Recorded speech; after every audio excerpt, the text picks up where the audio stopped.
અમરેલી જિલ્લામાં પક્ષીઓને માટે પીવાનું પાણી સરળતાથી મળી રહે જે માટે પીવાના પાણીના કુંડાનું વિતરણ કરવામાં આવી રહ્યું છે। અમરેલી જિલ્લામાં ચકલી બચાવો અભિયાન સૌથી મોટું ચલાવવામાં આવી રહ્યું છે, જેમાં સાવરકુંડલા શહેરમાં વન પ્રકૃતિ ચેરિટેબલ ટ્રસ્ટ તેમજ સ્થાનિક અગ્રણી સંસ્થાઓ દ્વારા પક્ષીઓ માટે પીવાના પાણીના કુંડા નિઃશુલ્ક વિતરણ કરવામાં આવી રહ્યા છે। વન પ્રકૃતિ ચેરિટેબલ ટ્રસ્ટ દ્વારા શહેરી વિસ્તારની અંદર રહેતા વ્યક્તિઓને નિઃશુલ્ક કુંડા આપવામાં આવે છે, તેમજ લોકોના ઘર સુધી કુંડા અને ચકલીના માળા પણ આ લોકો પહોંચાડી અને અનોખી સેવા કરી રહ્યા છે। સાવરકુંડલામાં માળા તેમજ કુંડાનું વિતરણ કરવામાં આવ્યું, વિતરણ વ્યવસ્થા ચાલુ છે। કુંડાની વાત કરીએ તો હાલ અત્યારે ગરમી ખૂબ વધી રહી છે અને પક્ષીઓ તેમજ મૂંગાજીવો જે છે એની માટે પ્રોફેસર કે જાની સાહેબ દ્વારા 1000 કુંડાનું અનુદાન કરી અને સમગ્ર તાલુકામાં તેમજ સાવરકુંડલા શહેરમાં વિનામૂલ્યે કુંડાનું વિતરણ કરવામાં આવ્યું છે।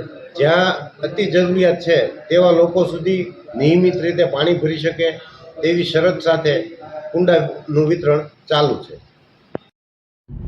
સાવરકુંડલા શહેરમાં પ્રોફેસર જાની સાહેબ દ્વારા આ 1000 પાણીના કુંડા આપવામાં આવ્યા છે અને વન પ્રકૃતિ ચેરિટેબલ ટ્રસ્ટ જે વર્ષોથી પક્ષીઓ માટે અલગ અલગ સેવા કરી રહ્યું છે, જેઓને આપવામાં આવ્યા છે અને વન પ્રકૃતિ ચેરિટેબલ ટ્રસ્ટના માણસો દ્વારા શહેરમાં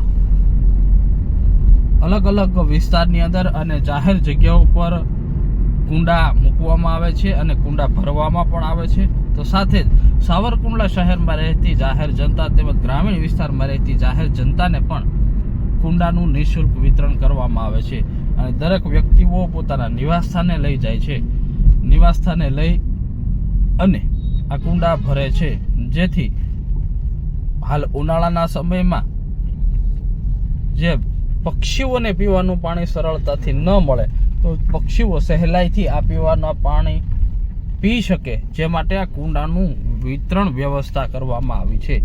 દર વર્ષે સાવરકુંડલા શહેરમાં 8 થી 10,000 જેટલા નિઃશુલ્ક કુંડાનું વિતરણ કરવામાં આવે છે। ચાલુ સિઝનમાં 4000 થી વધુ કુંડાનું વિતરણ કરવામાં આવ્યું છે અને હજુ પણ આ વિતરણ શરૂ છે। અમરેલી જિલ્લામાં સાવરકુંડલા, ખાંભા, બગસરા, ધારી સહિતના તાલુકામાં અલગ અલગ સંસ્થાઓ દ્વારા પણ ચકલી બચાવો, પક્ષી બચાવના અભિયાન ચલાવી રહ્યા છે અને હાલ પીવાનું પાણી સરળતાથી મળી રહે તે માટેની આ વ્યવસ્થા કરવામાં આવી છે।